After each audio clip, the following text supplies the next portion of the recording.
This microwave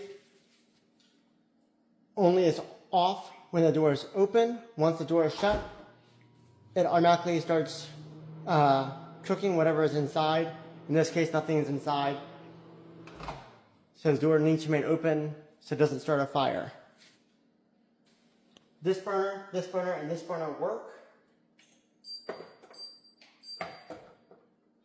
But this front burner, the inner burner works, but the outer burner, when you do the larger cycle, does not function. It turns on and then it turns back off after a few seconds.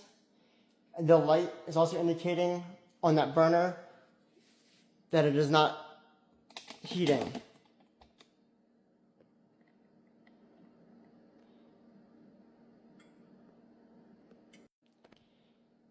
This burner, when it's on the large setting on the front right, it will turn on for a couple of seconds and then it will click off in about 10 seconds.